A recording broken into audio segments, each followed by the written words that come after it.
Alors bonjour mesdames et messieurs, aujourd'hui c'est le 1er mai, donc nous allons parler du travail. Le 1er mai qui est la fête du travail comme nous le savons tous.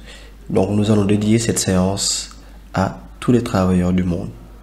Alors le 1er mai, comme on a écrit, fête du travail. Benneelu mai mooy màggalug liggéey. Déjà nous avons ben ici. Ben veut dire un. On va mettre en rouge, vous allez voir. Ben veut dire 1.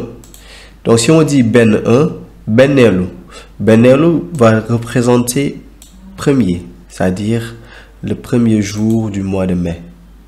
Premier. Donc là aussi nous pouvons considérer benneelu comme bés bu njëkk. Bés bu njëkk qui veut dire le jour premier ou bien le premier jour. Donc benneelu mai, 1er mai, donc c'est automatique, mais c'est comme mai.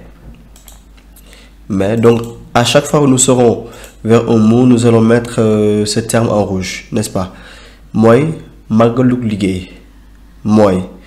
Donc mooy sera considéré comme et troisième personne du singulier de l'auxiliaire être et remplacé par cette virgule. Màggalug liggéey. Donc màggalug liggéey. Màggal veut dire célébration, fête. Donc màggalug liggéey est la fête du travail. Màggalug liggéey. Liggéey veut dire travail. Veut dire travail. Et attention, il faudra aussi souligner une chose. C'est-à-dire le ug. Look. En général, ug ou bien lou à la fin signifie de ou du. Màggalug liggéey. Donc le du qu'on a ici représente le ug qui est ici. Màggalug liggéey. Alors on a déjà vu travail, liggéey, travail. On a déjà vu travail. Donc du coup, je travaille le matin et le soir. Damay liggéey suba ak ngoon. Damay, je, c'est-à-dire j'effectue l'acte. Je travaille le matin et le soir. Damay liggéey suba si ak ngoon si. Pour éviter une répétition, nous allons juste mettre suba si ak ngoon. Suba qui veut dire matin. Différent de suba aussi qui veut dire demain. Un peu comme en espagnol, mañana veut dire matin ou aussi dire en même temps demain. Et ak qui veut dire et conjonction de coordination. Et ngoon qui veut dire soir. Suba ngoon. Et il y a aussi guddi qui veut dire nuit, que vous allez peut-être voir dans l'une des prochaines vidéos, Inch'Allah. Je fais une demi-journée. Xaaju bés lay liggéey. Xaaju bés, déjà xaaj veut dire moitié. Xaaj veut dire moitié. Donc xaaju, c'est-à-dire j'ai fait une demi-journée. Une demi-journée. Xaaju, c'est-à-dire la journée a été mise en deux, une demi-journée. La demi-journée. Donc bés, ça veut dire jour. Donc là, bés veut dire jour, donc journée qui revient. Là, liggéey. Donc ici, nous sous-entendons qu'il y a déjà le mot travail qui est ici, mais qu'on a mis en sourdine. Raison pour laquelle, une fois traduit en wolof, on ramène liggéey, c'est-à-dire travail. Donc vous allez peut-être vous demander pourquoi lay ici représente je et damay qui est en haut représente je. Donc ça dépend de la phrase, c'est-à-dire je travaille une demi-journée ou bien je fais une demi-journée. Je travaille le matin et le soir. Damay liggéey suba ak ngoon. Donc si vous êtes une fois dans la formation payante aussi, vous aurez accès à toutes ces données et vous pourrez suivre les données tranquillement et les cours parfaitement pour plus de contenu. Alors le travail fait l'homme. Liggéey mooy defar nit. Encore, on l'avait dit, liggéey qui veut dire travail qui est là, fait l'homme. Donc nous avons fait qui est ici. Fait qui veut dire def, certes. Defar ici. On va prendre defar, pas comme carrément fait, mais qui, je peux dire, forge l'homme. Forge l'homme, ou bien pour ne pas dire fabriquer l'homme. Vous voyez? Donc le travail fait l'homme. Donc vous allez voir ici, liggéey. Liggéey qui veut dire travail. L'homme. L'homme qui veut dire... Alors, comme je disais, le travail fait l'homme. Liguey, on l'a déjà vu. Liguey, qui veut dire travail, qui est ici. On l'a déjà vu. Mais nous allons voir moins defanit. Comme je disais, def. Def, c'est le verbe faire. Defar, c'est fabriquer, créer la personne. Donc, quand on dit que le travail fait l'homme, nous allons comprendre que l'homme n'est rien sans le travail. Donc, defar qui veut dire fabriquer. Def seulement qui veut dire faire. Mais je tiens à souligner encore une fois de plus, quand on ne traduit pas littéralement, mais plutôt contextuellement. Donc, nit veut dire homme. À la base, nit c'est être humain. Mais nit veut dire l'homme. N'est-ce pas? Ensuite, nous avons nyak.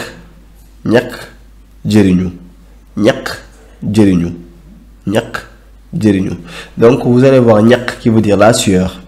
Jeriñu, c'est-à-dire de profiter de quelque chose. Et donc, nous allons traduire qui ne tente rien à rien. Vivre à la sueur de son front. Donc, c'est un proverbe en wolof. Nyak, jeriñu. Comme on l'a dit en haut. Nyak, jeriñu, qui ne tente rien à rien. Vivre à la sueur de son front. Peut-être aussi dire... comment dirais-je, on dépense seulement ce que l'on a gagné, on récolte seulement ce que l'on a semé, ça dépend. Mais le plus probable, c'est de dire qu'il ne tente rien à rien, vivre à la sueur de son front, pour dire nyak jeriñu. Donc c'est ça. Et ensuite, nous aurons maintenant à parler d'une phrase. Le 1er mai est le jour dédié à tous les travailleurs du monde pour les efforts et sacrifices qu'ils endurent tous les jours. Bonne fête du travail à tous. Bésub benn ci weeru mai mooy bés bu ñu jagleel liggéeykat yi ci àdduna bi yépp ndax liggéey bi ñuy def ak lu ñu daj bés bu nekk màggalu liggéey mu neex ci ñépp. Comme je disais sur le slide précédent, le 1er mai qu'on a considéré comme benneelu mai, on peut aussi dire bés bu benn ou bien bés bu njëkk ci weer. Donc bés bu benn, c'est-à-dire le jour premier, bés bu benn, le jour 1er du mois de mai, ben ci weeru mai. Weer veut dire mois. Weer. Weer veut dire mois, mais weeru avec le ou veut dire deux. Donc du mois de mai, ci weeru mai, comme on l'a vu tout à l'heure, mai qui est encore là, bés bu njëkk ci weeru mai. Ben, on l'a vu encore 1er mai, même chose, bés, même chose. Donc, bés bu ñu jagleel mooy bés bu ñu jagleel. Donc, et le jour mooy et. Mooy et. Et le jour, bés, comme on a l'habitude de voir, bés veut dire jour. Bés veut dire jour. Et le jour dédié, bu ñu jagleel. Jagleel. Donc, jagleel veut dire dédié. Dédié. Jagleel liggéeykat yi ci àdduna bi yépp, à tous les travailleurs du monde. Liggéeykat, liggéey veut dire travail. Donc quand on ajoute le 4, automatiquement ça sera travailleur. Liggéeykat, c'est-à-dire travailleur. Travailleur yi ci àdduna bi, du monde. Du monde, àdduna. Àdduna veut dire monde. Monde, àdduna. Yi ci àdduna bi, c'est-à-dire du monde entier, c'est-à-dire qui sont présents dans le monde entier. Donc yi ci àdduna bi yépp, yépp veut dire tous, tous les travailleurs, tous les travailleurs. Donc bi qui va accompagner àdduna, le monde. Yi ci, c'est-à-dire qui sont, yi ci, qui sont dans le monde. Ndax liggéey bi ñuy def, ndax liggéey, ndax liggéey. Pour les efforts, pour les efforts, c'est-à-dire effort ici va prendre la place de travail, liggéey. Pour les efforts, travail. Donc une personne qui travaille automatiquement fournit des efforts. Et sacrifice qu'il endure tous les jours. Bi ñuy def, c'est-à-dire qu'ils font, les efforts qu'ils font, bi ñuy def. Bi ñuy def. Donc ak on l'avait déjà vu qui veut dire et ak li ñu daj, c'est-à-dire ce qu'il endure. Donc daj veut dire endurer, juste daj. Daj, D-A-J veut dire endurer. Bi ñuy daj, on a déjà vu les bés. Bu nekk veut dire chaque jour, tous les jours, chaque. bu nekk, c'est-à-dire chaque instant, bés bu nekk, chaque jour, etc., etc. Donc à la fin, on a donné bonne fête de travail à tous. Et comme sur le slide précédent, on avait dit Magbalou Liggéey, veut dire fête du travail. Donc Magbalou Liggéey, fête du travail. Bu neex ci ñëpp.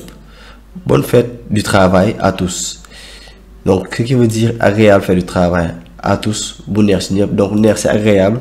Ñëpp c'est tout le monde, bien tous. Donc il y a ñëpp et yëpp qui veut dire tout le monde. Donc Magbalou Liggéey bu neex ci ñëpp.